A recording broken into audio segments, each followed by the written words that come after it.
right, dude. I'm excited to do this with you. Yeah, me too. We go back quite a ways. So. It's been quite a few years. You're one of the OGs for Wishes. Back in the day. Mm-hmm, in the beginning days. But why don't you give me a good intro about yourself real quick, and then we're going to hop into some crazy stories that I know you have that I've heard over the years. So anyways, my name's Cameron Stewart, born and raised in Idaho, small town guy. I grew up in a town called New Meadows, town of 500 people. Mm-hmm. I graduated with 16 kids in my class.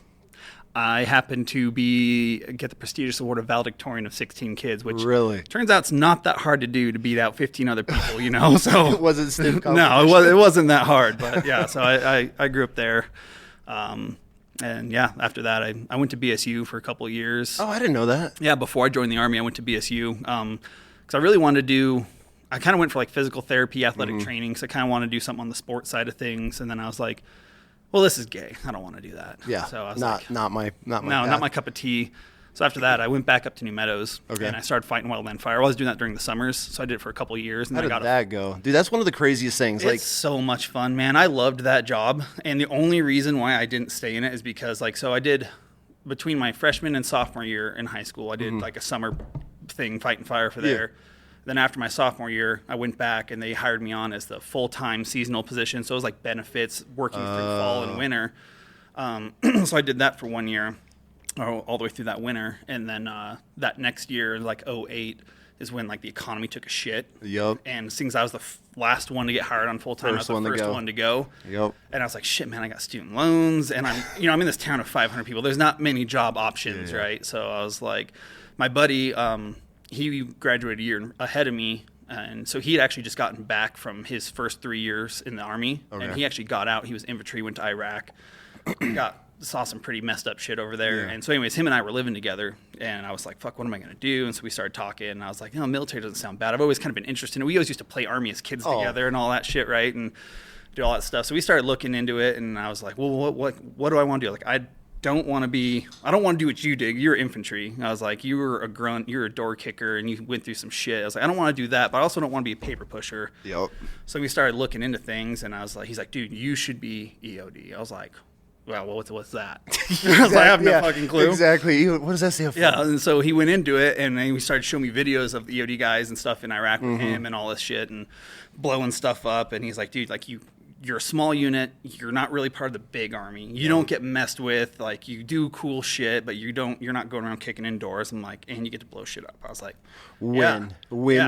Yeah, sign me up for that. He's like, you're smart enough. You got the test scores and all that stuff. So like, I went and took the ASVAB. Valedictorian. Yeah, right. Valedictorian. So I went and took the ASVAB. We talked to a recruiter, and recruiters obviously talked me into it. And at that time, the Army was in such need of EOD techs. It used to be you couldn't even go EOD until you were an E5. Oh, okay, And that was how it was for the longest time. And because of the Afghanistan-Iraq war, the surge of IEDs and everything, so they opened it up to where you can go straight in as EOD, as from Army, Air Force, and Navy. Marine Corps, no, you guys still got screwed. So, always. So anyways, I signed up directly as EOD, and my recruiter was like, I was 20 at the time when I signed up, and he's like, all right, we have a ship date of it was April 14th or some shit, and I turned 21 April 26th. I'm like, no, when's the next one? Yup. I was like, let me at least enjoy my 21st before I go 100%. Embrace 100%. the suck or whatever, you know what I mean? I'm like, so anyways, we pushed out for June, and then that's when I left for basic training, and that's where your life turned. Oh God, yeah. I want to get into some basic training stories, because as a Marine, the boot camp was one of the greatest times, not at the time, but afterward, when you look back and you're like, okay, we survived, but it was the greatest memories. And I love hearing from all the different branches, because everybody's basic training boot camp experience completely different. Yeah. So I know, okay, so you're a little bit older. So you're not just a kid. Now you're the old dude at boot camp. Yeah, I'm 21. Which is, we had a couple guys that were in their mid-20s, and I looked at them like they were ancient, because we were all just children when we joined. And so... Well, I was even older than what you think. So, like, when I went, I got there, no one knows what's going on, right? I follow footsteps and all this shit and get yelled at and all this stuff. And next thing you know, I'm looking around, and there's girls and there's, like, boys, but they're, like, young. I'm like, what the hell? And I find out that I'm in the one rotation a year that's called split ops. It's where they take kids between their junior year and senior year of high school. They go to basic training over the summer. What? And I've then, never heard of this. Yes, I didn't either. And then they go back to school, finish their senior year, and then when they're done, they're off to AIT. Wait, so they go just get their whole summer getting hazed. Well, I don't know how much the Army's doing that in their basic training, but so these kids go off, they're getting just slayed all summer, and then they go back to school, high school for and their then senior year, graduate. and then go straight into AIT. And you're a 21-year-old. I'm a 21-year-old with semi-life experience, right? I've been living on my own. I've had jobs. I've been to college. With wildland firefighter. Yeah, like wildland. Been doing things for the past few years. And now you're in boot camp or basic training with 17-year-old high school girls, literally. High school girls and boys. I've never heard of this. And it was the most miserable thing ever. There was me and like 2 other guys that were like 21, 22, 23. So we were like the 3 old dudes in our whole basic training group. And it was, even one point in time, one of the drill sergeants like pulled us aside and was like, listen, this is gonna suck. And I was like, really? Yeah. And I was like, why? He's like, these are the worst groups because they're so immature. You're about to get fucked up all summer. And it's mass punishment. Just mass punishment. So, like, in basic training, they have, like, what they call red, white, and blue phase, right? Okay, yeah. Hardest phase is red, and you graduate and you get, white and then blue. We never made it out of red. The entire time we stayed in red because, like... you're with children. With children. They're passing love notes. No. Dude, passing love notes in formation and shit, and, like, we are just getting our dicks beat in the sand. I had no idea this was a thing. Dude, I didn't either, and it was the dumbest thing ever. And I was just like... If I would have went at that first session, I would have dodged it. But because I wanted to drink with my boys back home before I left, understandable. I mean, there's a trade-off, right? Yeah, and it was definitely fun, and I definitely enjoyed it and all that stuff. But I was just like, we got just shit on all summer long. That's wild, man. So you make it through. I'm sure there's some crazy shit that goes on, but so you make it through, and you're probably like, thank God that's over with. Yeah. And now you go off to EOD school, right? Well, so the Army, they have like a 2-phase EOD school. So they have like their preschool. Just to see if you're even qualified. Exactly, because EOD, the slot for EOD school at that time, it was in such high need. Like it was so super full, 75 to 80% fail out rate. So they want to make sure. Is that standard? Yeah. Okay. Back then, I don't know if it still is or not, but back then that's what the standard was, pretty high. And you have to test high to even qualify to go. So the Army does like a 3-month preschool of EOD knowledge and stuff and tests just to see if you're even worthy to go. So that was at Redstone Arsenal in Alabama. So when I go you down went there, from born and raised Idaho. Now you're in. I went from South Carolina. My base training was at Fort Jackson, South Carolina, in June. So you're full humidity. Dude, just it never experienced. Sucking, dude. It sucked. So I go to South Carolina all summer, and Alabama in the fall, which wasn't horrible, and so I do that. For 3 months. For 3 months, and then I think. How was that? What's that like there? Is it just test and? It is. So I mean, it's a little more freedom.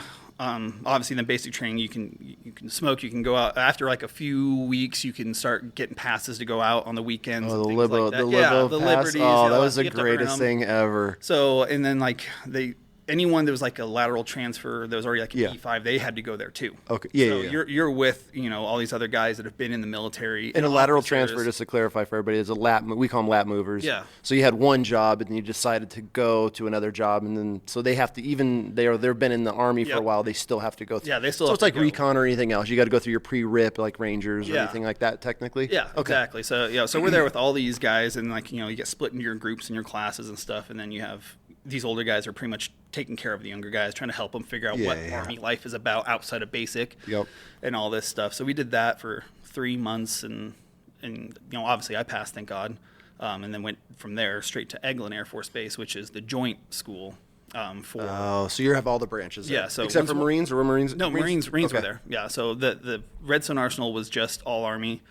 And then when you get down to Eglin, it's Army, Navy, Air Force, and Marine Corps. And what was that like working? So you're still brand new. Still brand new, yeah. Now you're working with other military, branches, which was always fun. I always enjoyed it. Was cool. There was a lot of good dudes and gals there that were just like, they had, military experience, and they're just like trying to coach you through things. And like, they were just as involved in the classes as you were. So you guys were all working together, and you kind of built a camaraderie with some guys that had some experience in the military. So you're learning not only EOD stuff with them, but you're learning how the rest of your life is going to look later down. Oh the yeah, road. getting kind of the seniors telling you what to look for. But then again, you're like, oh, you were a grunt. Like, you don't know what this. I've heard this is supposed to be a lot better. Yeah, So, yeah. But, so when you're there and you're dealing with all these guys, and now you have all these branches, is there, as far as your training wise, is it like a lot of team building? Like, what's EOD school look like? I mean, there's a little bit. I mean, a lot. I mean, it's a lot of individual work. But I mean, like during your class is your class. So like, you sit through a classroom portion, and then so depending on the class, a lot of it was like classroom portion and then test at the end of the week. Yep. Right. So, but once your classroom portion was done, you had hours of study time. Okay. And things like that, and that's where you really get the team building. Like, hey, like I'm trying to figure this out, and I know this one, but so you work together with all these guys and try to fill in the blanks on all the problems that you're going through. What year was this? I went to Eglin in 2009. Okay, so IEDs were clearly a thing. Now they were doing remote detonation with phones and stuff. Were you learning all of this, or was that all fleet stuff? Like, are they teaching you how to like disassemble? That's like at the end of the school. So like the way that EOD school is broken down is like your first section is ground. So it's like you're learning. So EOD pretty much handles everything from bullets all the way up to a nuke, right? Like you're trained on it all. So ground is grenades, ordnance, like how to mortars, dispose of them all. Yes, okay. Yeah. So you're learning. Not only that, you're learning how the function of them, right? So you're learning all the different fuses. You're learning how to disarm them, powders. You learn fucking everything about it. Like you need to know everything because if you walk up on something, you need to know the condition that it's in. Has it been fired or unfired? Is it armed or unarmed? Is it inert? What country it's from? Where it was made? Yeah. So you're doing like recons. What you go down and you have your little sketch pad and you're drawing it. You're taking measurements, and you go back. So this is the ordnance. Mm-hmm. You're on it. You're on it, and you're just taking notes, and you're like trying to see. And you're not able to touch it. Nope, not because you don't know the condition of it and any of this stuff. So like, you're taking notes. You're trying to look at markings on the fuse, markings on the warhead, colors, colors, anything like that. And then you go back, and then you have your laptop with your pubs in it, so you can go through and look things. And you're just like, it's just a search engine. And you hope you got the right keywords, and then you start looking through stuff. What a military thing to do. You're like green, 6-inch long bullet. I mean, you can obviously sort it by class. Like, I know this is a mortar. I know this is a cordless rifle round, and then size and any other indicator markings and things like that. But then you go through and search it, and then once you find the correct thing, then you can see what correct operations are to dispose of it or render it safe and things like that. So you talk ground. Mm-hmm. Is there then air there's and sea, there's ground, there's air, there's so the ground, there's air, then there's IEDs, there's chem, there's nukes. What's chem? Chemicals? Chem gear, all that stuff.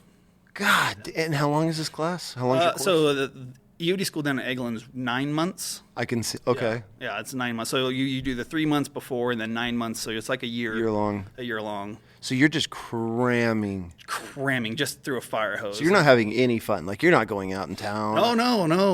No, we did because really. So this is the beauty of it. So Marine, bro. Like I couldn't. There's no way I could party and try to learn all this. This was the cool thing. So like me and one of my friends that I made when I was at Redstone, we graduated the same time. We load in his car, his POV, and we drive down to Eglin, just us. I'm like, let's go. So we go in, we check in, and it's on an Air Force. It's a Navy school on an Air Force base, which is weird to begin with. Okay. But the Air Force is treated, you hear this, they're treated so well. So like we come from these old army barracks, they're decrepit, asbestos ceilings. Mold, all this shit. 100%. So we go there and like I feel like I'm walking into like a 3-4 star hotel. I go to the front desk and they're like, "Oh, we're talking." And I was like, "Can we be roommates?" They're like, "Oh yeah, absolutely." So they give us this and they give us a card. We go in. It's literally slide card key. You open the door. We got ground level, which is awesome, right by the parking lot. Always. So we can park our cars right there. We walk in. There's 2 beds, flat screen TV on the wall already. I'm like, it's literally just like a hotel. Were your beds made? Yes. Dude, I just did a podcast with a guy. He was in the Air Force, and I told him my experience, how I got to go to Air Force Base. And they're like talking us down, like, sorry, we have to put you in this part of the barracks. And we opened the door, and it was like, when you open like the treasure chest. Yeah.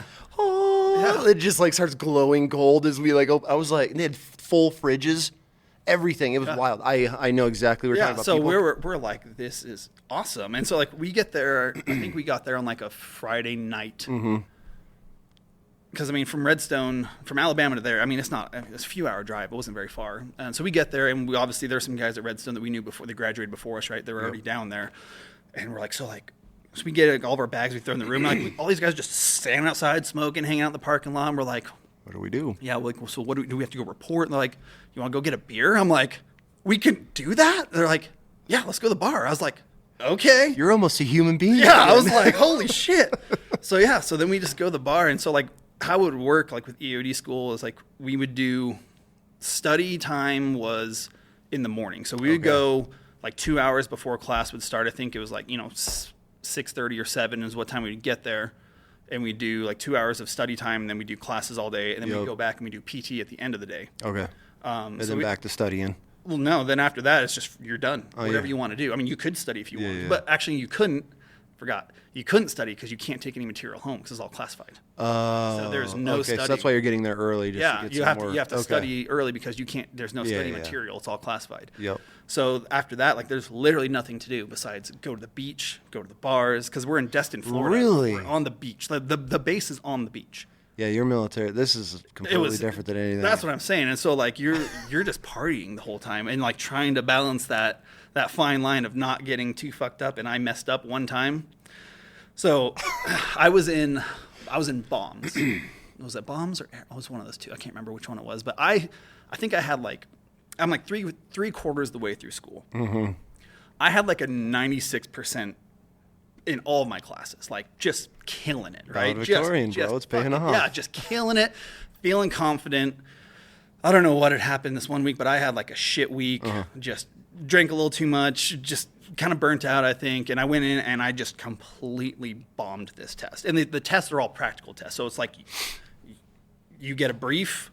Mm-hmm. You hop in a gator with your instructor. You go down. He's like, "There's your problem," and it's like a piece of ordnance, and you have to go do your thing. Really? Yeah. So I'm going out there, and I'm just apparently just royally fucking up this job so bad that an instructor from the other lane left his lane to come watch me fuck up as bad as I did. And one of my best friends, I keep saying this, he wouldn't be an EOD tech today if it wasn't for me, because he had failed a couple classes and rolled back or something like that, or tests, and he was like on a retest, and if you failed that, like, he was done. And he like couldn't get his thing going. So when his instructor left, he's like just doing shit. Oh yeah, that's such a military thing. Oh yeah, 100%. And so like he ends up passing his test because the instructor stopped watching him completely to watch me completely fuck up. And so now you have pressure because you see these guys standing over you. So I fail this test, and normally, as I said, it's like you fail a test, you get a retest right away, and then if you fail that retest, you roll back a class, maybe have to go see the board and see kind of things. Like, you normally always get a retest. Okay. And I don't know what had happened, but like one of the instructors just didn't like me. And this is the thing, they're badge protectors, right? Okay. You get guys in there, if like, I don't like this guy for whatever reason, I'm going to do everything I can to make him fail. Because a badge protector is like I don't want you wearing the EOD badge. You're not worthy of the badge. Even though you might be smart, passing everything, like, and so I had this one instructor who was like, I don't know why he had it out for me, and so he didn't even want to give me a retest. I'm like, dude, everybody gets a retest. He's like, nope. He grabs my study guide and he looks at it and he's like, it's completely blank. And I was like, let me tell you about how I study. Everyone learns different, right? I was like, I don't just sit there and write notes and stuff. Like, I'm a doer. I'm like, I don't know. Like, I don't like doing the writing. Yeah, I got to figure it out. I don't like writing shit down and sitting in front of the computer and just writing notes. Like, that's not me. I was like, I've gotten this far with a 96% pass rate doing this exact method. Like, I know what I'm doing. I just had a bad week. Let me get a retest. Let me study. Let me go back. I'll fill out your book. Just let me do it. And he takes me in front of the board. Do you have to plead your case? I had to plead my case. I was like, the first test I'd ever failed that, like, it wasn't like, because like 84 is a no-go. You have to get 85 or above. Okay. And so each little mistake is, a certain amount of points. If you do like a critical mistake, automatic 16-point hit, you fail. Damn. So like, I was like, I've literally got like a 96% pass and all this other shit. And he takes me in front of the board and I played my case, and like everyone on the board's like looking at him like, why aren't you giving this guy? This dude's a hater. Yeah, like why aren't you giving this guy a retest? He's obviously has a record of doing well. He had a bad test anyway, so I was like, so they put me back I rolled the class. They put me back in the class. I retook the class and then passed flying colors the rest of the way. Yeah, but I was just like, and then your buddy's over there laughing at you. We were in the same unit together too. When you guys we graduated. Yeah. Oh, that's when we graduated. Cool. So the cool thing was like all those guys that I was with, I had been with pretty much through boot camp on. Well, not boot camp, but Redstone Arsenal all the way through EOD school. And then when I rolled that class, I went in the class behind. Okay. So when everyone graduates, they cut orders by like your class, and some other fun stories. So our platoon sergeant liked me for some reason, kind of cool dude. And he comes up to me one time, he's like, "Hey, like, where do you want to go when you graduate?" And I was like, "I really want to get back to the Northwest because I hate the South. Like the humidity sucks. I want to go back. I want to go Fort Lewis." Yeah. And he's like, "Okay, write your name and social down on a piece of paper." I was like, "My buddy's the one that cuts all your guys' orders. I'll see what I can do." I was like, "Sweet, man." So anyways, all my friends that are in the class ahead of me, they get their orders. They all go to Fort Lewis. Everyone. And I was like, sweet. Then my class comes around. Everyone gets Fort Hood, Texas. Ew. I was the only one that didn't get orders, though. I'm like, everyone got orders to Hood. And like a week later, one orders came in for me for Fort Lewis. Oh, and your buddy was ahead of you. Yeah. So I got put in the same company as all of them. Like, Okay. So, and even my captain that I deployed with, I was in EOD school with. Really? Yeah. So like we all That's had like pretty this cool. tight-knit community bond. And you guys are already a very small community to begin with. Yeah, so like half of us went to this unit that all went through school together, and then we had some guys that were obviously, already in company and stuff, E5, D6, 7, all that stuff. But so we had all these guys and our new captain, and we all had gone to school together. So. Did you ever see that your instructor again once you got out of the fleet? Was he? No. No, you weren't like. No, hey, he was I a civilian dude. Like I don't remember. I don't even remember who the fuck he was. Oh, he was a civilian. Well, he instructor? was like a civilian. Like was an EOD tech, became instructor kind of guy. They're the worst because they all got a chip on their shoulder. Like they're so much better. Yeah, those were the worst I was dudes. just like, dude, I had one bad test, man. So and everyone that was failing out, if you get booted out, You're done? You're put at the needs of the Army. Oh, needs of the Corps, 100%. You're going to be a cook or a grunt. Everyone was getting reclassed to combat medic, Ew. which I was like, I don't want to do that hard shit. pass on that one. Bro, like I can deal with a lot of shit, but I don't want to deal with that. No. So you get to the fleet, and I'm sure it's just more training. Or did you get orders right away? How long was it until you deployed? So we graduated. I was in 2009, graduated in 2010. We didn't deploy till 2012. So Okay, so you had some because our time. company had just gotten back from deployment when we got there. Oh, okay. So they need their workaround time. Yep. So the guys got back and they all got shipped out to different companies, and then we filled all those slots. And so we had like 2 years, and yeah, it was a lot of training. We went to a lot of schools. I went to like 3 different homemade explosives courses, like one by the FBI, one down at Dugway Proving Grounds in Utah, a couple other courses, IED courses. Yeah. So you're just learning and taking all the info because obviously the war is evolving on the battlefield. It's evolving every We're taking few like months. They're even learning just at shit. the unit, we're just taking storyboards of active things that are coming through, and we're breaking it down. Like like as the younger guys came in, like we would all get assigned like, hey, here's a storyboard. Let's break it down and let's figure out what happened, what went wrong, what went right, and so we learn in all that stuff. During that time, you're watching and hearing the stories, and obviously dudes are getting fucked up. Yeah. Right. Did it start setting in? Like, when did it set in for you? We're like, oh man, like this is gonna get real because obviously you're in a unit that's probably at this point getting close to either doing workups or the scuttlebutt is going around. And I think when it kind of became serious, like I had already like mentally prepared myself. Like I'd talked to my buddy who was in Iraq, right? He told me all the shit that he went through, so I was already mentally preparing myself. But I think the time that it really got real is this gal came in who was in one of the companies, and she was missing both of her arms. Mary Daig. I don't know her, but I know of she's her. been in like some Article 15 movies and stuff like back that. in the early days, right? Yeah. Okay, yeah. She's got a dark sense of humor to her. Yes. Okay. Yeah, she drives a Range Rover, and her license plate says unarmed. Like she's you the gotta coolest, appreciate she's it. the You gotta coolest person appreciate there. it. But I remember she came to the unit and just was like missing both arms. And apparently what happened is she was deployed. They're working on something. She was carrying, like they thought they disarmed it and taken it apart, and she was carrying the explosive charge to the back of the truck to go take it somewhere else to go detonate it. And there had to have been a booby trap or something inside that they didn't catch, and it just went off while she was fucking holding it.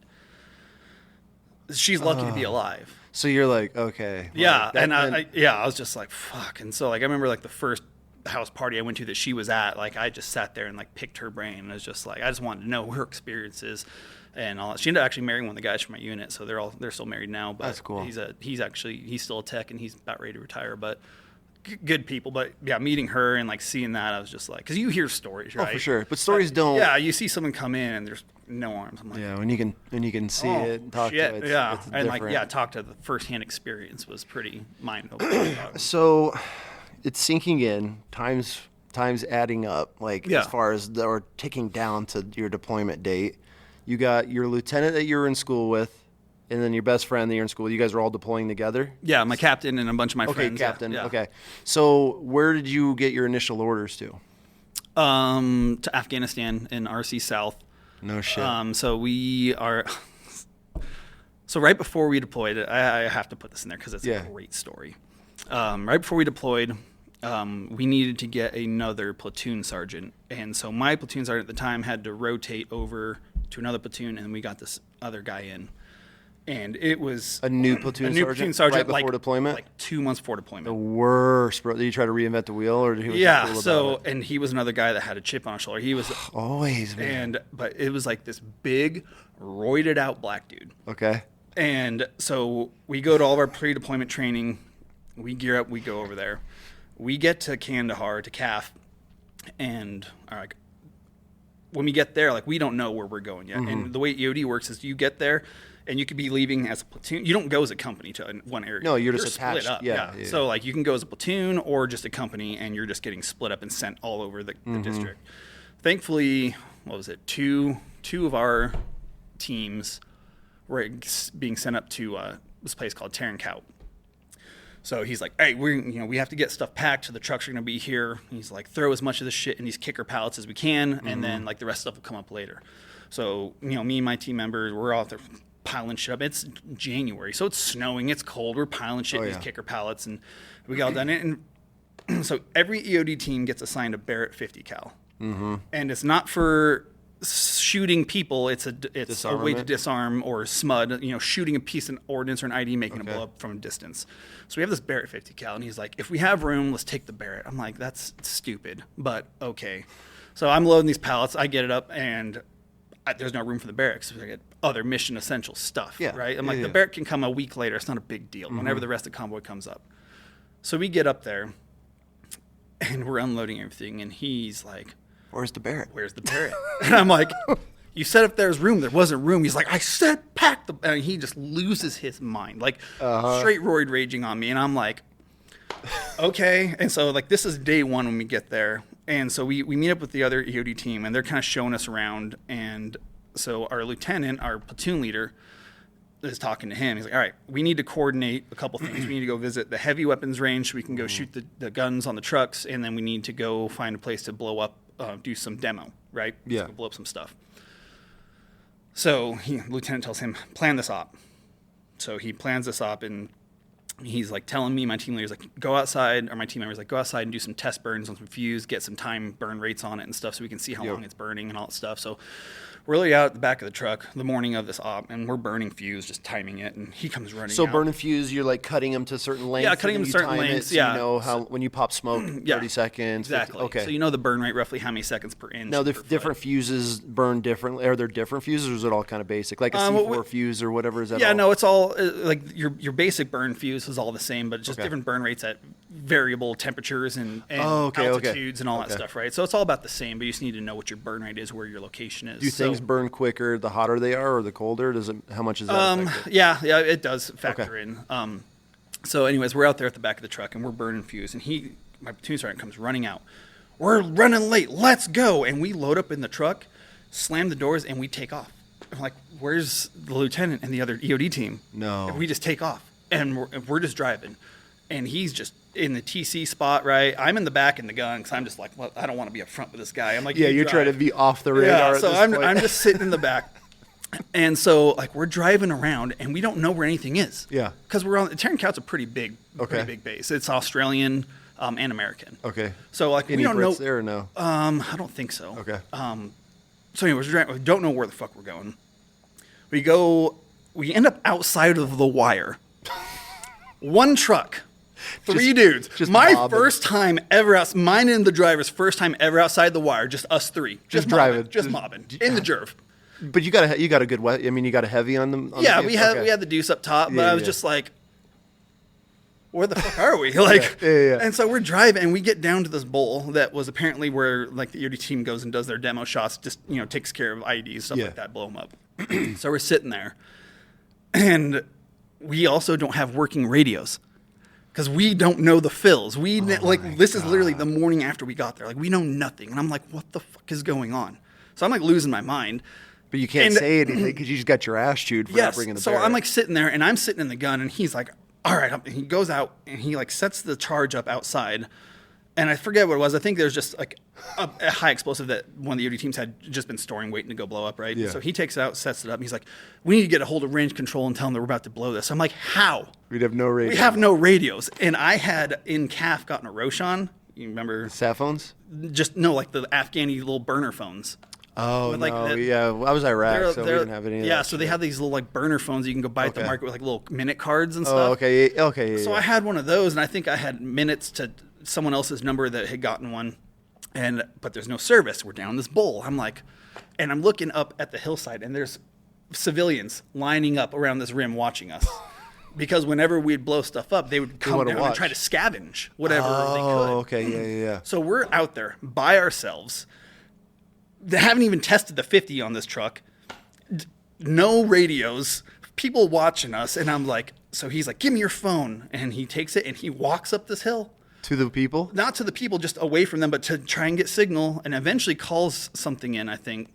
And he comes back, like, all right, we got like 5 minutes. Let's go. And he pops it and we just roll out. And I'm like, the fuck is going on? Like, this is crazy to me. This is such a military So thing. we like start going back, and I've been messing with the radios the entire time. And Yeah. I finally get it, and I get my LT on the line. I'm like, oh, thank God. It's like, coming in clutch. Sir. Yeah. Sir. So Lieutenant and him start talking, and he's like, you're supposed to be over here. They're arguing over the net. And then my lieutenant comes over. He's like, sounds like you should have planned this op better, Sergeant. Oh. And this is like a cherry lieutenant. Super cool dude. Love the guy. Talking to some old crusty roided out. 17-year E7 roided out fucking E7. Oh, no. So he starts just yelling, and so we find out that our team leader, platoon leader, the lieutenant, and the other guys are at the heavy weapons range inside the gate, inside the wire, up on this mound you can shoot out. Mm-hmm. So we get back in, and as we're driving, I just remember him... He's mumbling to himself in the headset, right? And I hear him say, shit's about to get real unprofessional. And I'm just like, what? Come again? So we pull up to the other truck. He rips his headset off and takes off running. This dude has to be like 260, like just giant. And I bust out of the back of the truck, start chasing after him, and so does my buddy. And he rips open our lieutenant's door and just starts swinging.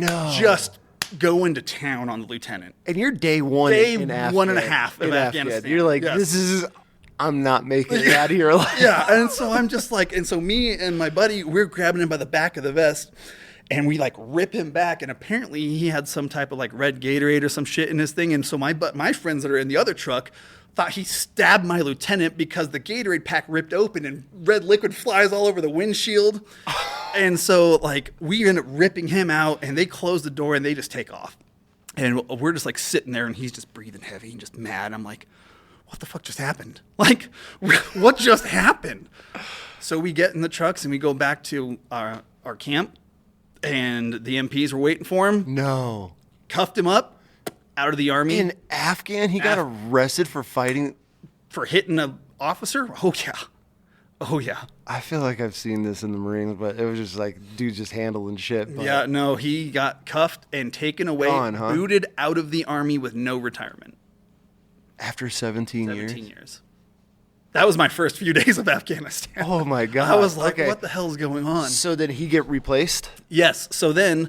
my old platoon sergeant, who I really liked, came back. Okay. And then they brought in someone else and took his spot because he was like, I want to be with that platoon. Like, I built a relationship with all those guys, and so he came back. How long were you there before you were running missions? So probably like the first week was kind of ride along, left seat, right seat with the other guys, right, and stuff, and then so we're also teamed up with Australian EOD too, which is pretty awesome. Those dudes are wild. I never worked with the EOD, but I've worked with some Aussies, and I've actually been to Australia a few times training with them. They're out of control. I remember one of the first missions we went on with them. We're in the trucks, we're driving, and they get to like this little creek crossing. Like, all right, we're gonna check this. It's a choke point. We're gonna get out and send search dog out real quick. I was like, oh fuck yeah, so I'm in the gun. I'm looking, I'm expecting like a mal or some shit to hop out. Dude, they open the back door and this dog hops down one stair at a time. Like a little chihuahua comes running out of their truck and is just sniffing around this gully. And he comes running back. So then a bunch of their guys get out and they're detecting and they get up to the other side. And as their trucks start coming over, they look at the other trucks and they go like this. And they just start like covering, like just fucking with the drivers. Yeah.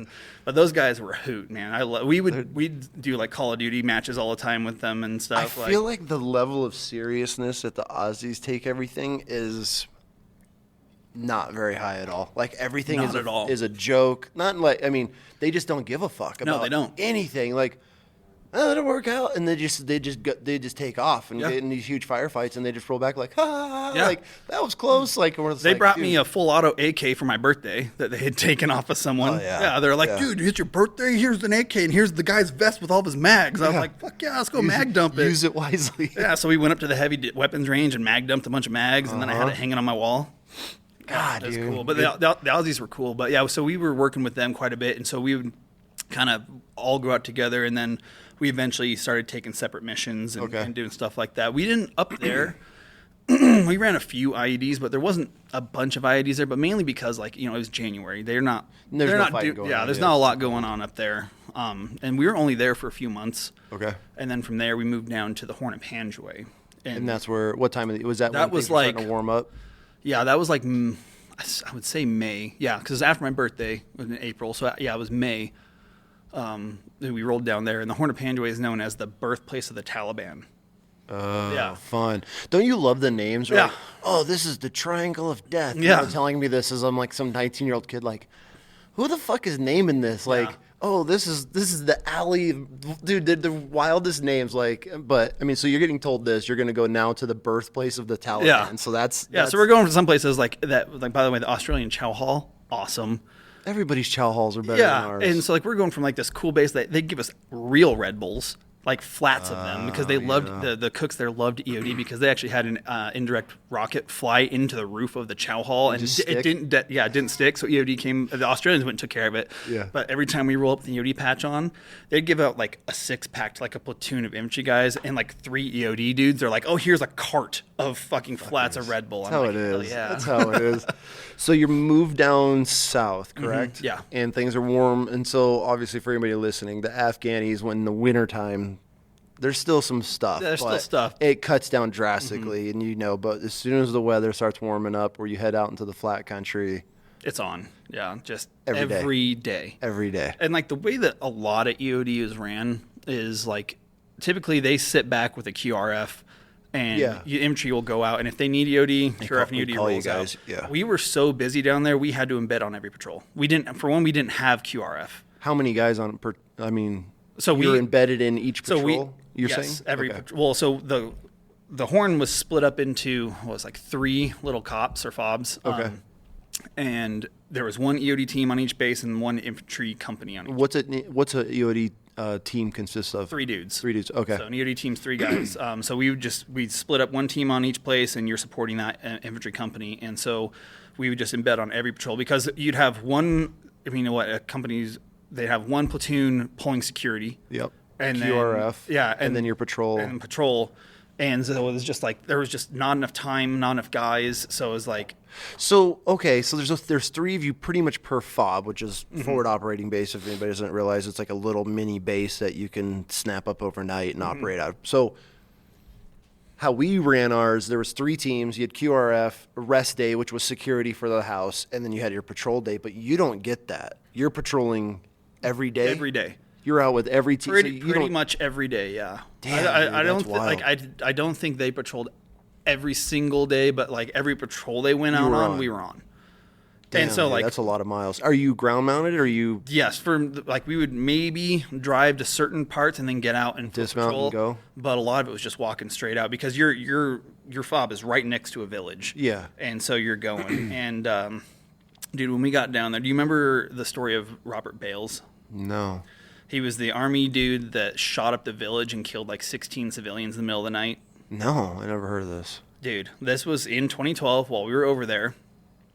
Yeah, he apparently, I don't remember the exact story on why he did it, but I think someone got hurt because everyone was getting hurt down there. Someone that he liked, a friend, close friend, got hurt or killed.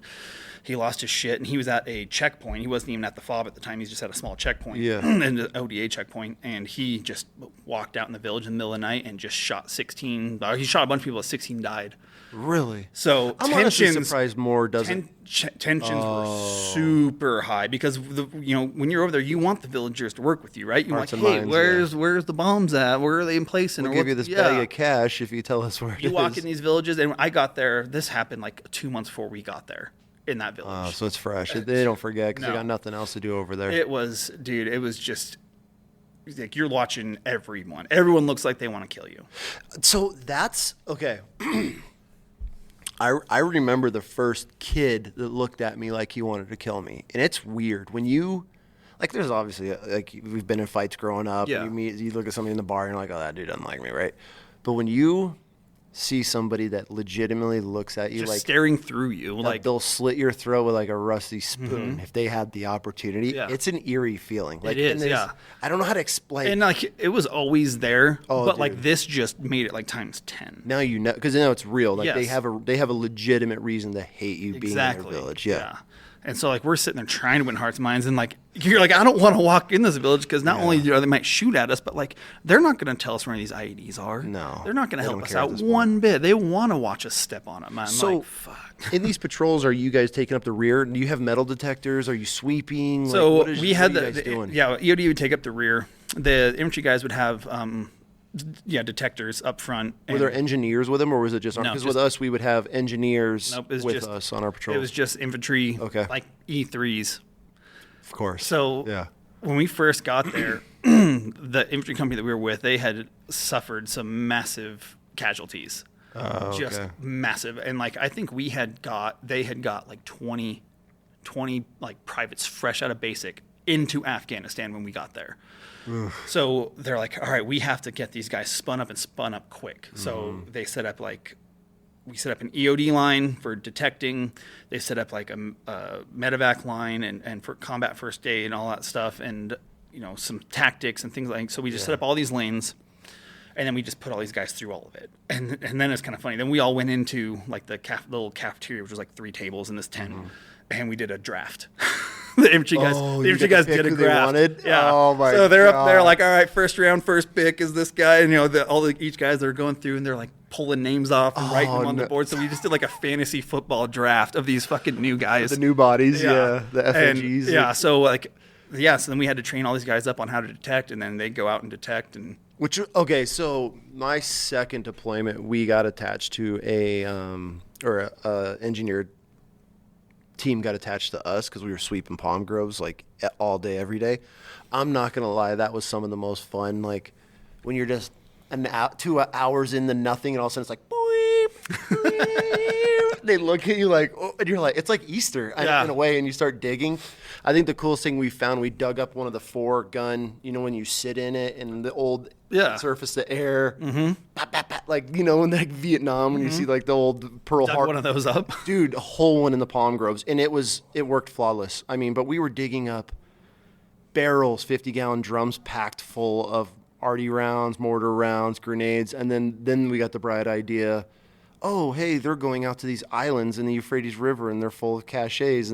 But I mean, I'll be honest, it was fucking so much fun. Like, just you be in somebody's yard, beep, there's just a mortar tube, like, and all these mortar rounds, and you're like, it was just like Easter every day when we got to do that kind of stuff. It was always interesting to see what we find. Like one time, one of the guys popped on something, and it was off the side of the trail, which is interesting because normally, the main charge is going to be in the middle. And so we're like, all right, let's go see what it is. And we dug it up, and it was a old white phosphorus 155 round. It wasn't hooked up to anything. Okay. It was just stored there. Yeah.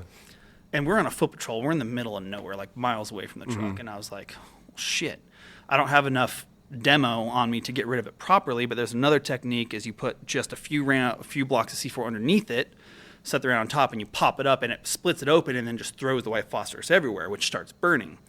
As soon as it hits air, as soon as it hits air, right? it activates Okay. and starts burning at like 3,000 or whatever, some god-awful number, just super hot. Yeah. Turns out I took it to the middle of a weed field and popped it off in that and just caught the whole weed field on fire. All the infantry dudes were running through it, just fucking like huffing. They're like, "Oh yeah, this is awesome!" So you set the Afghan Kush on fire with a white phosphorus.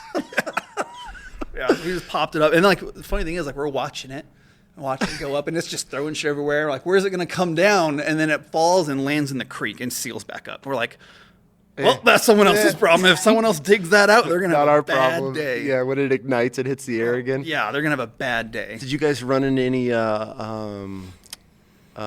opium fields over there? Oh yeah, I've heard- tons, really? tons of it. And like the cool thing is, like we saw like the poppy fields when they were all flowered. Yeah, and it's beautiful, huh? Beautiful, just rolling hills of just all these vibrant colored flowers, and like it was super cool to see. Until you put them in your pocket. I've heard dudes like ODing over there. They were like popping freaking poppy plants off and stuffing them in their cargo pockets and like ODing on shit. I don't know how the real that is. Yeah, I don't know. So you guys are over there now. You're operating. What's some of the wildest shit? Like what was the first one that you had to like defuse? Okay, so here's my simple mind of just being a Marine, not being an EOT tech. Is it always the red wire that you have to cut? No, it is not. The hurt locker. It is not. You know? No, no. Color does not coordinate to anything. You need to trace it and see what it goes to. You can use any color wire you want. So you're saying the hurt locker is completely a fake movie? I mean, kind of. I went off base in my hoodie and got into firefights by myself in town, right, you know? Right. That shit happens. So you... Exactly. You're not just going and kicking trunks of cars that open them and just stacked full of more... Getting in sniper fights with the Barrett, you know? Yeah, That's what we're exactly. supposed to do, right? But so you're over there and you get a call and like, what's the protocol? Like, what was your first mission? Were you pretty nervous? Like the first, like, okay, we have some, not just like, you know, a pile of ordnance, but like when you legit came across like your first... Yeah, I mean, so the first few ones that I did run were from the truck, thankfully, because that kind of got my feet wet without like drastic consequences, right? Yeah. So like you get a call out like, hey, there's an ID in the road. Cool. We go up, we drop the robot. And I love driving the robot. That thing's fun. And I was pretty good at it. So I dropped the robot.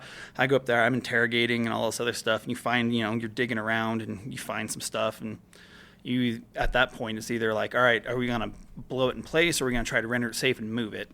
Most of the time, it's like, let's just blow this thing in place. Yeah. Like, that's not worth it. There's already a million holes in the roads Exactly. I anyways. mean, we try to avoid that half the time. I mean, just because you don't want to make another hole for them to bury it, but sometimes it just calls for it, right? So the first few I did was just blowing stuff in place and, you know, I was taking the charge down with the robot and stuff. And we didn't do a whole lot of foot patrols up at Terran Kaut, in that first place with the Australians. There's a lot of truck mounted stuff. Okay.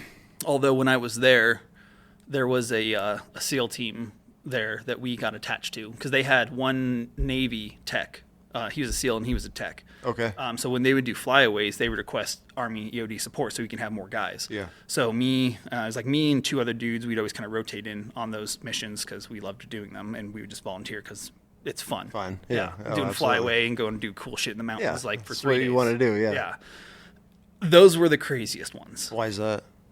And they weren't. It wasn't EOD related though. It was just the craziest because the shit that the SEALs get into. Oh yeah, and you're attached to a SEAL team, so you feel cool. 'Cause Yeah, they're- but like they're Navy SEALs and they got all the cool shit. every air asset imaginable. Holy shit! I saw everything in one day. The AC-130, the drones, a fast runner with a 500-pounder, A-10s. helicopters. They call it A10s at all? Or is We that didn't more get Marine A10s. things? We got the fast runners with the 500-pounders, and we got helicopters, and we got the drone, and then we got the AC-130 gunship. How cool is it seeing a JDAM dropped? Oh my god, it was beautiful. Like we play with them all, like obviously in problems and all this other stuff and all the time, but like seeing one dropped on a dude's forehead on the mountainside was just the coolest thing ever. It just levels the whole mountain. It made me so happy because like we were in it was like an 8-hour like long tick.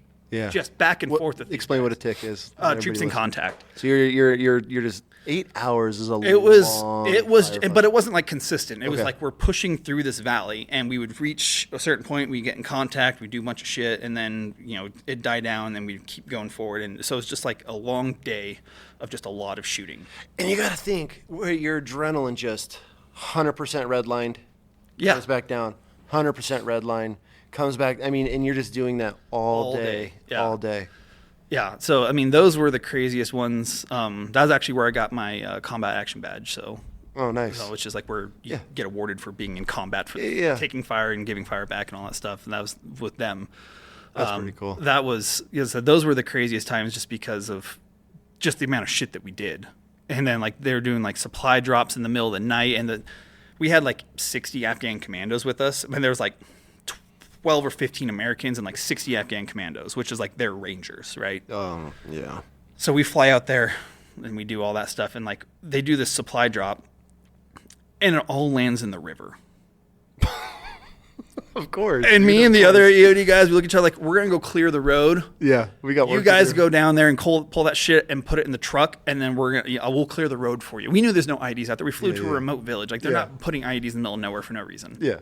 So we're like, we just walking down We're the gonna road. go. Yeah, I was we're like, gonna fuck do this shit. Like, no, I'm not getting wet. No. So, but those were super fun. But then like EOD side of things was definitely down in Panjway. Just like, I mean, we ran like 9 IEDs in like a 100-yard stretch on this one path. What's the scariest thing that you came across? Like, what scared? Is there one thing that you were more worried about more than others, or is it all kind of the same? No, I mean, just the IED portion, because they were so good at, like, the IEDs they would make were so crude and so crudely made that they were good. You know what I mean? Like, Okay. It wasn't what you were following and learning about, like, oh, this is how like they found new well, ways. and like one of the things is like whenever they place an IED and they see military come around it, they're watching, right? Oh, they watch every move that you do, and if they watch you, an EOD tech, do the same thing 2 times in a row, They got you. So you have to do something completely different. So if they see you get out of the truck and you take 10 steps forward, turn right, 5 steps, and you make the same path every time to approach a problem, they're going to put a secondary on that path every time. So you have to do something different every time, because they're constantly studying you. Talk about stress. Yeah, like there's just a lot, and they're filming everything, because I mean, yeah. how many videos have we found cameras that just watched? I think one of the wildest ones I did is we were sitting on base, and there was a convoy coming in, and the infantry guys come up like, we just hit an IED. I was like, oh shit, okay, like we gotta go run a post blast analysis on it. Like, is anyone hurt? We're going through everything, and I was like, where's the truck? So we go look, and like the truck's fine. I'm like kind of confused, because all the ones they put in the roads were like 60 to 90 pound charges. Like, they are going to decimate a truck. A truck or a hum? You guys are in MRAPs at this point, or what are you guys in? Well, we were in a Jerv and MRAP, but they were in Strikers. Okay, so like an when you say 8-wheeled, destroying, is it flipping them, or? Oh is it, yeah, just flipping them. Damn, like dude. Okay, they're these doing are some big. damage. Okay. If they hit underbelly, if they hit like a mine roller, then obviously that's different. But so I go up to this truck and I'm looking, and like I don't see anything wrong. And like he's like, dude, we heard a loud boom and pop and all this other stuff. And I'm like trying to deduct it. And I see like the wheel has a hole in it. And I was like, okay, that makes me think like something penetrated, right? There's some type of explosively formed penetrator, something like that, or something. So I'm like, all right, let's go out to the site. So we get out there, and we're looking at it from the camera on the truck, and we see disturbed earth, all this other shit, scorch marks. I was like, okay. So I get out of the truck, and I walk around with my detector, and I'm looking around, and I start seeing like all this yellow shit all over the ground. And I was like, this is weird. So I'm looking around, and like I'm not seeing anything. There's not like a crater. Yeah. There's nothing. And I go further out into the field, and I find a set of wires that's leading to the road, goes all the way back there to a hut. And so I, go back and tell the guys like, hey, keep an eye on that hut. Put guns on that hut. Yeah. So I'm trying to figure it out, and then eventually what it can, like, and that right there is nerve wracking. Whenever you see something that's remote detonated, right? That's like not victim operated, like It's getting serious. yeah, it's like, okay, now I'm not in control of the situation, right? Someone else is. If I don't know where they have something, they can set it off at any time. But if I know there's something in the road and it's pressure plate, just don't go step on it. You're good. But you don't know if it's connected to a cell phone. These guys are sitting on. Yeah, but typically where we were at, it was either command detonated or just pressure plate. But 90% of them were just pressure plate. Okay. So I'm not too worried about the cell phone thing, and not to mention that was more of an Iraq early day thing. Well, you have jammers and stuff too, and all that stuff too, right? Yeah, so I'm I'm not too worried about it, and that's why the wires like that you can get through with wires doesn't matter. So I'm like, this is sketchy. So we're looking around, and I'm just. Turns out all it was what I eventually deducted. I found some more evidence and put it together. They had set a Chinese 107 millimeter rocket on the side of the road. Okay. With a command det on it to launch it into a truck, but they don't take into account that it needs X amount of space in flight before it actually arms itself. Yeah. So it just hit the side of the truck and just blew apart. And all the yellow stuff was propellant and explosives and stuff like that that didn't go off. But I was just like, that one was kind of nerve wracking because I just walk into the scene. I'm like, I don't see a hole. I see yellow shit everywhere. I see wires. I'm like. Okay, so you got to build this crime scene. Yeah, let me take a step back and think about this really quick while not spending too much time on the ground. Oh yeah, for sure. The longer you are, your minutes are ticking whenever you get out of that vehicle because they're on the radio immediately. I mean, you're hearing them talk, and they know you know that they know we're there. Mm-hmm. So that's always and EOD had a bounty on their head, right? Because it's just a battle between you and me. Yep. It's like, can I be smarter than you, or can you be smarter than me? And so it's just like every time you got out of the truck, it's like, okay, here we go. But thankfully, most of the shit that we had to deal with, it was all victim operated pressure plate stuff and all that. And, obviously one of those got me later on in that deployment, but not me personally. Okay, so I want to get into this. Yeah. But first, I want to ask a question. How often are you even using bomb suits? Is that even a thing? Was that even a thing for you? Because I feel like that's the biggest, bulkiest, heaviest shit that you can ever carry around. No, so when you're on foot patrol, no bomb suit at all. You're not carrying that with you. Yeah. How much does that weigh? It's got to be a couple hundred pounds, right? No, it's not that much. Really? It's 90 pounds. Okay. Fuck, I don't remember. It's heavy enough to where it's bulky, right? So you're not putting that in a bag and carrying it with you. So so if you, this is just, I have this question I've always wondered. If you were in that suited up, right, and somebody tossed you a grenade, are you good? A frag grenade? Yeah. Yeah. What would fuck you up wearing a bomb suit? How big? So the what biggest, are you safe to? So obviously the bomb suit's all Kevlar and all that stuff, right? So it's going to catch a lot of that frag. It's mainly overpressure that's going to kill you. Percussion, yeah. So and the bomb suit isn't even meant to keep you alive. It's meant to keep your body whole so we can bury it. Oh, that's comforting. Yeah. So, I mean, think about it. You go on you're working on an ID that's 60, 70 pounds that's meant to destroy an armored vehicle. Ain't going to do shit for you.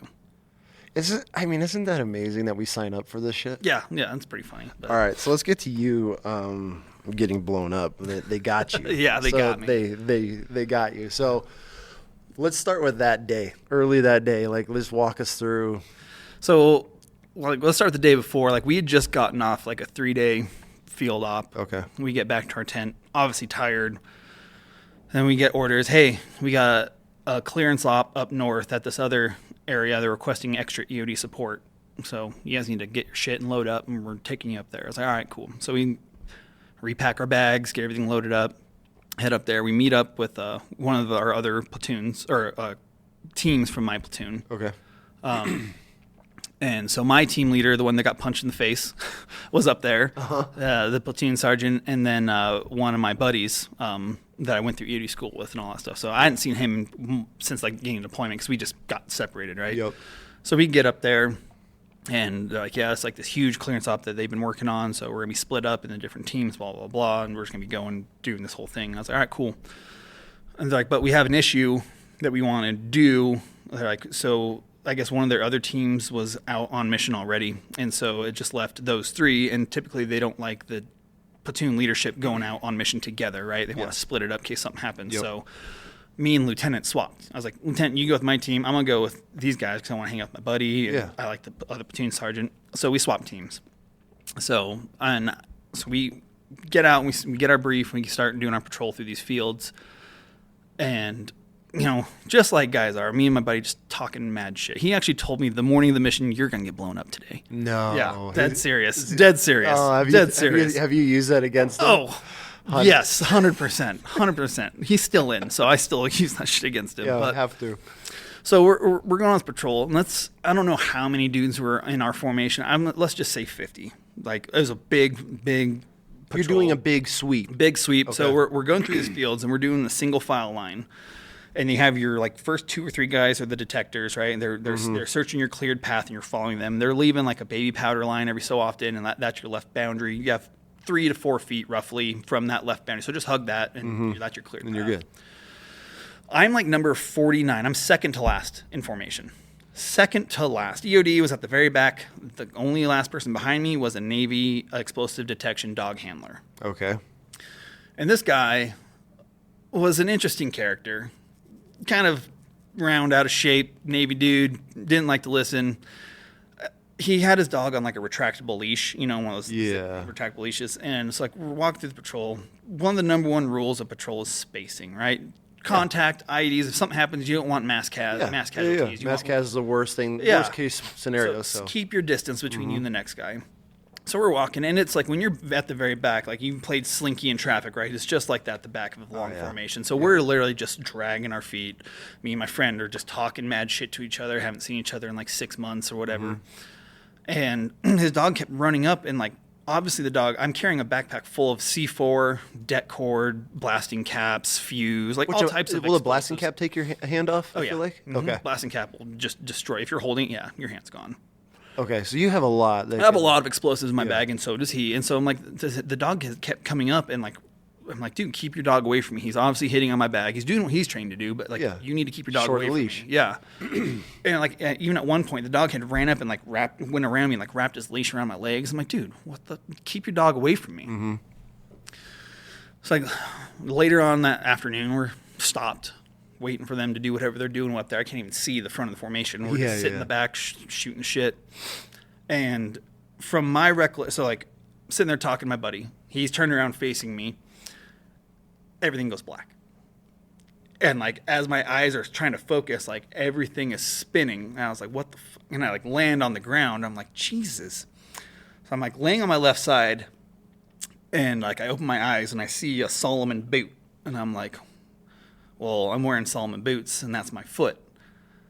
And I'm not this flexible. So something just happened that shouldn't have happened, right? And so I'm like, shit. So I like roll on my back, and at this point, like I'm still not feeling anything. Like just still dazed, confused, concussed. You have no idea. No idea what just happened. And I roll over and I just grab my ankle, my boot, and I just kind of flop my leg down. And so your boot's in your face. My boot is touching my nose. My right boot on my nose. Clear as day, Solomon like on the toe.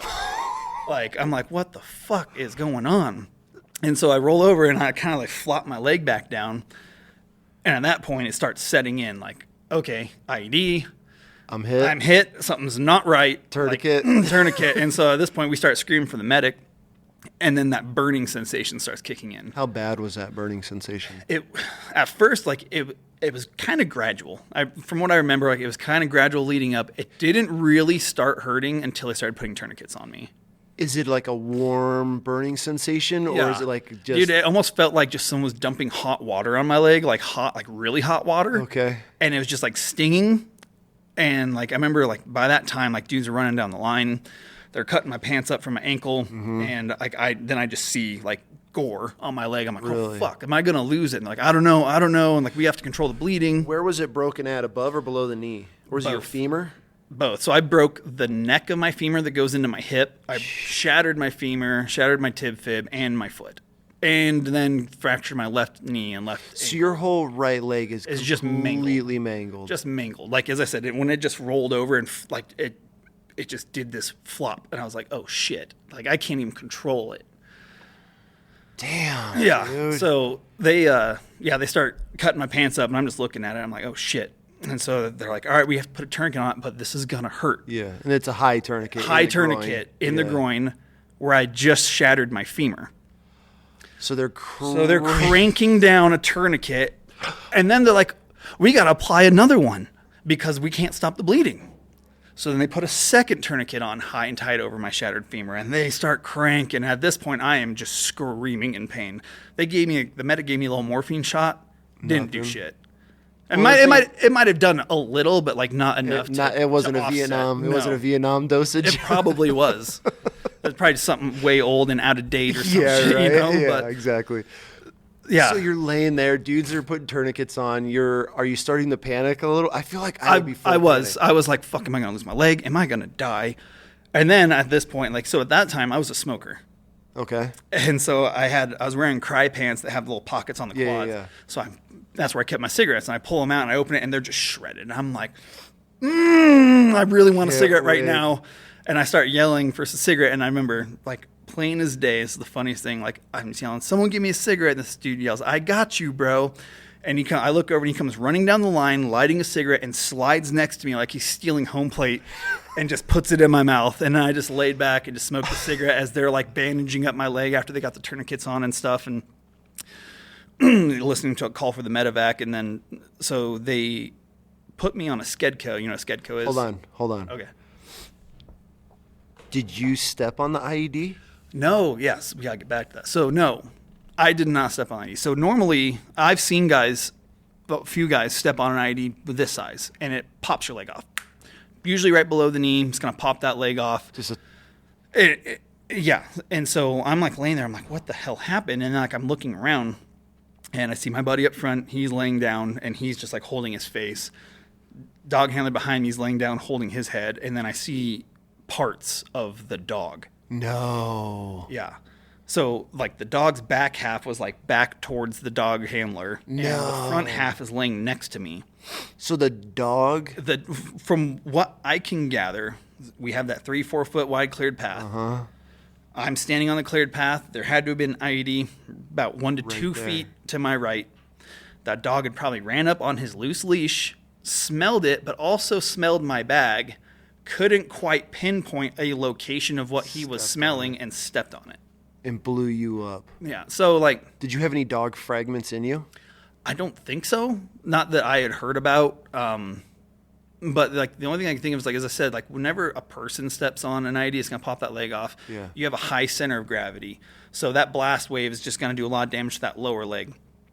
What happened to me, what I'm imagining is that the dog has a low center of gravity, got blown in half, is that upper portion of the dog got wrecking balled into my legs at Mach 30 or whatever, and then just the blunt force trauma of that amount of meat hitting me in the side of the leg just shattered the entire thing. So you got blown up by a dog? Yeah. His name was Dynamite. Shut the fuck up. The dog's name was Dynamite. Dog's name was Dynamite. It was fate, bro. Yeah. Yeah, it was an interesting day. But yeah, I was just like, I don't know what to say. It was just crazy. So you almost lost your leg by the chunk of an animal. Yeah. Not even the IED. Yeah, I mean, well, the IED... I mean, the blast, I'm sure, had something to do the blast with it. shredded my lower leg. Yeah, I have a huge scar down there and damage and stuff, but the blunt force trauma of the bone breakingness wasn't from the blast wave. That was from the dog. Oh, my God, dude. Yeah. I mean, fuck. Yeah. Where do you even go from there? I mean, there's just chunks of dog laying everywhere. Yeah, I don't remember exactly. I just remember seeing like bloody fur next to me and bloody fur back by the dog handler, and like it didn't really. At that point, I still didn't really know what had happened, like because I wasn't thinking. Yeah, about it. I'm just absolutely. like I'm focused on my leg, focused on me. I'm looking at my buddy.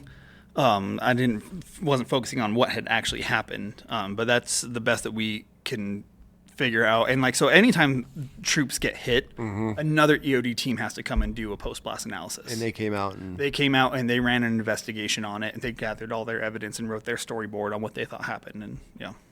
Oh my God, talk about some shit luck. Yeah, and I was like, I had even told him, right? All because your buddy had to say it. Had to say it. Yeah. I've heard several stories like, I mean, you know Eric G. Yeah. He said it to his buddy, I believe. I'm gonna have him on soon, and the day he got blown up, he looked at his buddy and was like, if I get blown up, it's your fault. He turned around and stepped right on it. But dude, that is insane. Like, did you ever hear from this guy again? I mean, no, the dog handler? Yeah. No, but the funny story is, and like I don't want to take anything away from him and like what happened in the situation. Like, well, fuck that dude. There was. I'm pointing some fingers, but at the same time, like accidents, shit happens, right? It's war. But my same buddy that was in front of me that told me I was going to get blown up, like, it had to been like a year later, sends me a YouTube link, and I should try to find it again. It's an interview of this dog handler about the day. Please find it. I should try to find it. But he portrays himself out to be some hero. He's like, the bomb went off. I ran up and I was rendering aid on the EOD guy. I'm trying to render aid to my dog. I'm like, bro, you were sitting there holding your head like a little bitch. Rightfully so. An IED just went off in close proximity to all of us. Like, we're all rocked. Oh, for sure. So, like, no one's going to hold that against you by saying, yeah, shit. Cool. It's cool, dude. Yeah. Like, take the L. Like, Yeah. You know? But, yeah, I'm just sitting there. I'm like, this lying sack of shit. What? And your buddy just took a bunch of debris to the face, or Yeah, what? and so let's get back into that story really quick. So they get me on this Skedco, which is like a hard plastic roll-up kind of backboard stretcher. Oh, okay. But it's very limber, right? So you can roll it up. And so they're carrying me to the medevac zone in the field where the helicopter's coming in, and I'm just excruciating pain. How far of a distance? Because sometimes it's kind of far. I don't remember. It wasn't very far. It had to have been like 100 yards maybe, because we were already out in kind of a field. But I remember we had to go over a wall, and so they passed me over a wall, and like I'm being slinkied over this wall. My hips are just bending, and it's just excruciating. Screaming. So they finally get me out to the helicopter. Dirt's hitting me in the face. They get me on the helicopter. I'm in so much pain. I'm screaming, and I kind of look over and I see my buddy, and he can't see. He's blinded, temporarily blinded from the blast, getting pelted in the face with all this shit. Rightfully so. And he can't see. And he turns to me and yells, "Cameron, shut the fuck up. I just got blown up." He didn't know you got blown up? He didn't know. He had no idea. He's like, why is nobody helping me? Yeah, he just knows he's on the bird and he can't see anything. And so he thinks he took the brunt of it, which, I don't know what I would think at that point, but probably something similar. But he tells me that.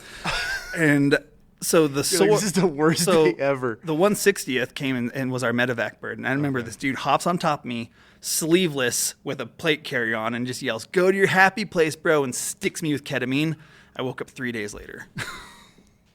Were you in Germany, or were you No, I was still in Afghanistan. Yeah, I was still in Kandahar at that point when I woke up.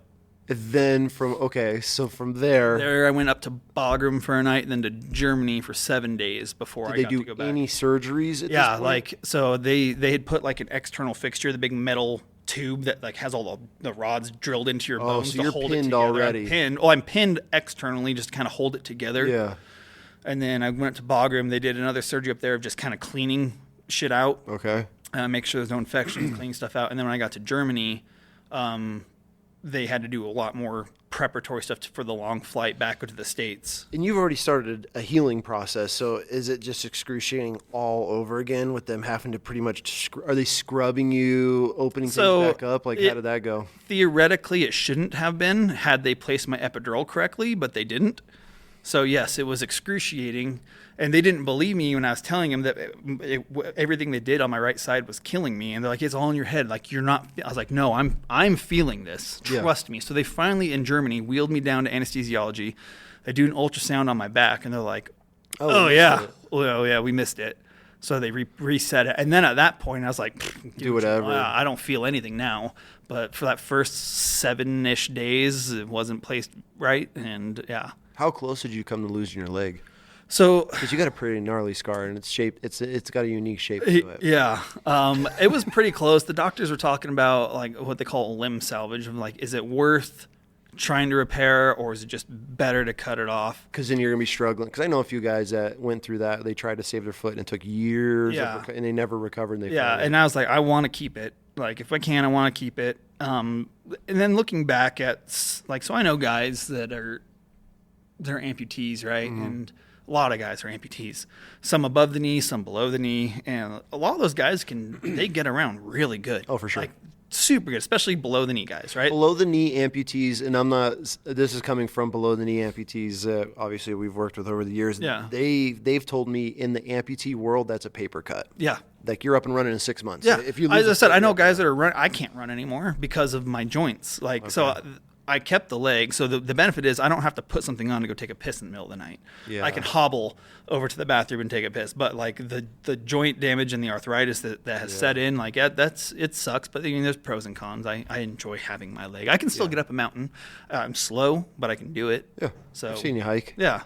I can still do a lot of things. I don't run anymore, which is a great excuse. So I'll take any excuse. leg day is also an excuse. I still try, but I don't have to lift heavy. My knees. Oh no. Yeah. I can see it. Yeah, no. Dang, dude, that's wild, man. So how long was the recovery? So once you got to the States? Oh, so I was inpatient in the hospital for like 45 days total. Gross. Yeah. Walter Reed, though, was actually dope. Walter was pretty nice. It was pretty nice. So I was at Walter Reed, and then they gave me an option of staying there and doing my entire recovery there, or getting sent back to Fort Lewis and doing my recovery there and being back home, and all that stuff. And at this point, my wife was with me. My dad was with me. And so we made the decision to go back to Washington. And so we went back there. And big mistake. Should have stayed at Walter Reed. 100. I was gonna. Yeah. Biggest mistake of my life. Because Madigan Army Hospital, sure they're good, but like they don't have the. It's not Walter Reed. Yeah, it's not Walter Reed. Yeah. Like by the time I got discharged out of the hospital in Washington, I was supposed to start physical therapy. They couldn't get me in for 9 weeks. 9 weeks. I'm like, who's ahead of me here? Yeah. Is it guys that rolled their ankle playing softball for PT? Or is it a guy that just almost lost his leg in Afghanistan? Mm-hmm. Like, so I was already frustrated back there. And you're bitter. Yeah, super bitter. Life changed. Life sucked. Yeah. My company was still deployed. I got put in this company. It's called the Warrior Transition Battalion. The worst. Because they're like, you're getting out. You're not staying in. And I was in the middle of reenlisting when I got blown up too. So they're like, you're getting out. You can't stay in. So they put me in I don't even get to go back to EOD company. I had to go to this other company with all these other hurt people. And 90% of them are not even combat. Not combat. They're mental, or they hurt their ankle playing softball, stupid shit like that. They're just getting discharged because they can't physically perform anymore. Yeah. And so that just really sucked the life out of me a lot. And it got to, it was good when my company redeployed. And then because I became good friends, because rightfully so, like there's me and like 2 other dudes that were like Purple Heart guys. Yeah. And so our leadership at the WTB was like, yeah, you guys go do what you want. And we're all like E5s and above. Mm-hmm. So they're like, go do what you want. Make your medical appointments. Show up to formation at first. Check in first formation. Make your medical appointments. Then you're done for the day. Yeah. Do what you want. Don't get in trouble. Stay off the blotter. So I would just go to the gym, and then I'd go back to the EOD company and just go hang out over there in civilian clothes, hobbling around on my crutches and stuff. And what's up, losers? How's work? Talking mad shit to the new privates that are just coming to the company. This is your future. Yeah, exactly. Stuff like that. So dang, dude, that's crazy, man. Yeah. So then that process took like 2 years to get med boarded out. Yeah, it was September 30th, 2012. That was a year and a half-ish. And I got out in April 2014 is when I got my discharge paperwork. No kidding. Yeah. And then back to Idaho? Yep, straight back to Idaho. How'd your wife take it? How was that? So she handled like a champ, man. We had been married for a year when I left for deployment. So we'd been married for 1 year, and then I deployed. She was down living with her sister in California. And then obviously she gets, apparently the Army notification system is complete garbage. They told her I had gotten hurt. They didn't necessarily tell her what had happened or how hurt I was and all those other things. My platoon sergeant thought I was dead. They told him I died. He punched a hole through the wall because he thought I died. No. Yeah, like just the notification system was so messed up. Everyone didn't know what was going on and all this stuff. But, by the time I landed in Walter Reed, she was there waiting. Oh. So that was super. And then she stuck, obviously, with me the entire time. And that poor gal, like when I got out of the hospital, like she'd obviously wheel me around and do all that stuff. But when I got out of the hospital and they took away my electric wheelchair, they gave me just a regular piece of crap one. Yep. She, I had my pickup truck and I would wheel over and I'd climb in and then she'd have to lift the wheelchair into the bed of the truck and take me all my appointments and do all that stuff. But, she handled like a champ. You got a good one, man. She was awesome, yeah. A lot of them don't stick around. No, they don't. You hear some of the horror stories. Oh, I've heard tons and seen it firsthand from all my friends that just went through some dudes coming out of comas in the wedding ring sitting next to their bed. Yep. Wives they're not even out of their coma yet and their wives are already pop smoke and gone. So yeah. You got a good one, man. You got a pretty good thing going on. Yeah, I do. We've definitely come a long way. We've grown a lot together. Well, and we just hit 13 years. Good for you guys. Last week. Now you're all in the canning and preserving and gardening. And chickens and all that stuff. Isn't this an awesome chapter of life? It is. It's fun. We got our kids and they like doing the same things, going out and tending the garden and the chickens with us and doing that type of stuff. So I'm glad to see you've come a long way, man, because we met, gosh, it's got to be almost a decade ago. It was 8 years, 2015. because it was before I had Presley. Yep. It was before that. I was in helicopter flight school.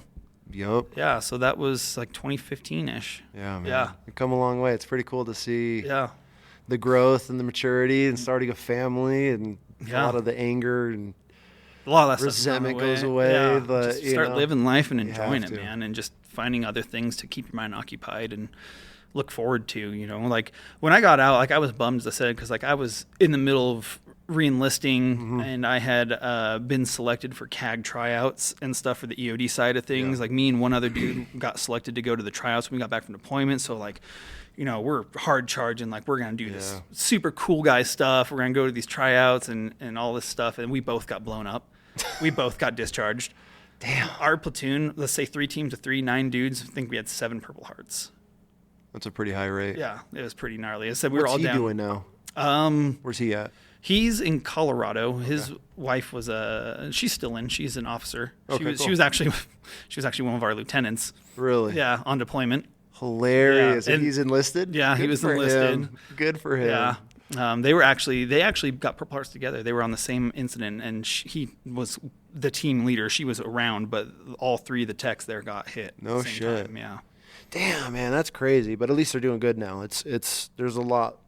I like to think that there's more success stories about after getting hit and because a lot of guys go down some pretty dark holes. They do, and like I can't say I didn't go down a dark hole for a little bit, but like as I said, like I knew guys that didn't mentally prepare themselves very well, and they didn't get hit, but just the stuff they saw is just torturing them. Well, it's war, man. It's war, It's hell. Yeah. And I just think a lot of my life experiences, even before the military, and even just going in a few years later, getting a little bit of life experience under my belt, and then just having the fortitude, just like, all right, I know what I'm about to do and what I'm about to see. Like, you're never gonna exactly know what's gonna happen, right? But like, I tried to mentally prepare myself enough, and I think that helped me out a lot. Okay. But when I got out, like I had 0 direction, 0 purpose. I'm like, I can't go back fighting wildfire, which I would love to do again, but physically I can't do that as a job. Yeah. All these things that I love to do, like I couldn't, I didn't know what I wanted to do for work. I went back to school. Didn't want to do that. That sucked. And then I went to flight school, and that was cool, but it turns out job opportunities weren't the best there. So then I went back to school, then got involved with you and Wishes. Yep. And then that actually kind of directed me a lot. Oh, cool, honestly, man. because like I don't think we've ever talked about it. No, because like when you and I first got started, and like you took me on that deer hunt in Texas, that deer and pig hunt, and you're like, hey, like you want to help us out and all this stuff. And I was like, yeah. So we started doing the marketing events together, right? And SHOT Show and fundraising. God, SHOT Show was wild back then. Oh my God, it was. We would die now if we went. If we did what we were doing then, I would. Yeah, my body would. No quit, way I could do that anymore. No way. No way. Dude, those were good days. Oh, so much fun. Like, is that when you got connected with MCM? Because that's where you're at. You've been there with them for a while. Yeah, I've been with them for almost 5 years now. Yep.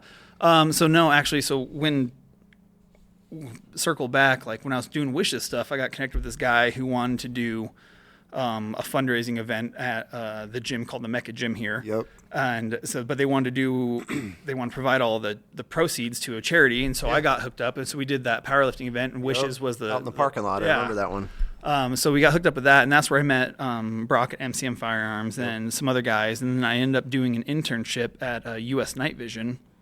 That's right. You were there for so a I while. did there for a few years and worked for them and ran their marketing. Yep. Because I was like, hey, I can do social media and all this other stuff, and so I started doing that because I was doing that with you. Yep. And I started doing that, and then moved over to MCM, and so I said Wishes kind of directed me into like kind of that gun and night vision and just fun hunting side of things. So that's like, because I didn't know what the hell I wanted to do. None of us do. And so like I just kind of took what experience I got doing what I did with you with Wishes and just kind of rolled it into, it was like, well, I'm going to go finish my marketing degree because I like doing the marketing with Wishes, doing the events, talking to the people, doing that type of stuff. And then I just kind of followed that path to MCM and crushing, making guns and building guns and Cerakote and doing. You've done all a lot for us. I always have a project or something. Yeah, always text you and I need it last minute, and we're happy to squeeze it in. There's certain people we can deal with. Typical wishes. BAM shit. Yeah, shit. It's not wishes stuff. It's BAM stuff. I need this Cerakoted. Yeah. When do you need it by? 2 days. Yeah. That's usually how it goes. Let me see what we can do. Damn, dude. I'm glad we finally got to sit down. It's been a while. I think life has been crazy, but I'm very happy for you. I'm glad that everything's going really well with your family, and you got the kids running around now. You got a beautiful home and wife, and yeah, thank you. Loving life and working for Brock over at MCM building guns. I mean, it doesn't get much better, man. No, it's been fun. As I said, yeah, just once you figure out what's important in life. Mm-hmm. Everything else seems minute at that point, right? Yeah. It's just like, everyone likes money and all that stuff. Yeah, it's great, but like, you got to enjoy what you do. And I get plenty of time with my family, spending time with kids, picking them up from school when I can. And then, playing outside in the garden with the chickens and doing all that stuff. We don't have a lot of hobbies. Mm-hmm. We used to party when we were younger, and we're over that stuff now. Homebodies, dude. Hey, I'll still drink some bourbon and whiskey at home, but I don't go out anymore. We'd rather just hang out at home and enjoy it and save some money and spend it on fun stuff. There you go. Yeah. So in closing, if you had any advice for any veterans that have gone through some shit or going through some shit or anything like that, is there anything you would like to share with them? I mean, because obviously you've seen the depths of hell. Yeah. I mean, find someone to talk to. That's first and foremost. Find someone that's relatable. And I think that's important too. Like you can talk to a lot of people that'll listen to you, and they're genuine and sincere. But it's hard to talk to someone that can't relate. Yeah. And like they don't understand. They'll listen to you, and they might show remorse and try to be there for you, but they can't relate. And so like getting with Wishes immediately with you, and then the guys down in Texas that we went down, and then all the other vets that you and I helped and took to shows and hunting. Like it was just a brotherhood, and like that just clear. Everyone just kind of brought everyone else's spirits up, and that really helped me out a lot, I think. Oh, cool, man. It was Wishes really is what kind of set me kind of on a path, as I said. Like, it might not have been directly correlated to the choices I made, but you opened my eyes up a lot more, and then the guys around, just a great group of guys. Like Eric, I still scroll through pictures of us at SHOT Show with that little foam hand taped to his nut, stuff like that. Well, dude, whenever you're ready. I know you got busy for a while, but we're here, and we're always looking for help, dude. And you want to get back into it, dude. I'm right down the road. So. Yeah. No shit. You guys have been here for a little bit now. It's time we actually 7 years. I'm coming up on 8 years now. So that long already? I think it was 16 when we got here. Damn. Yeah, because it was right after Presley was born, I think. Yep, it's been a minute. So yeah. Well, dude, I love you, man. I'm glad you're doing good, and I'm glad we finally got to sit down and me too. Shoot the shit. So cool. I appreciate you. If anybody wants to get a hold of you or get any guns, I mean, you've been Cerakoting guns for me for years since you've been there. Even I think before you were there. Yeah, they did stuff for Wishes before I was there. It's the best Cerakoting that and this isn't some plug for Brock. We're MCM, but I mean, dude, you guys did Christie's first hunting rifle ever, and we beat the shit out of it, and it's. Yeah, I mean, we pride ourselves in what we do, and we build high quality guns and Cerakote, and that's what we enjoy. You can hit us up either at MCM Firearms on Instagram or our website mcmfirearms.com. But you can check out all of our work and stuff that we do there. But we do a lot of stuff, and we love to help Wishes out. It's a great cause. Brock's a huge veteran supporter. He's not a veteran himself, but he was supporting Wishes before I even met him. Yep. Right? I met him at a Wishes event, so he's been there since day one. Yep. So good guys, good company. Well, cool, dude. I appreciate you. Yeah. No, thanks for having me on. It's been fun. Always, dude. Good time. Yeah. Thanks, man. Appreciate it. Yeah. Thank you.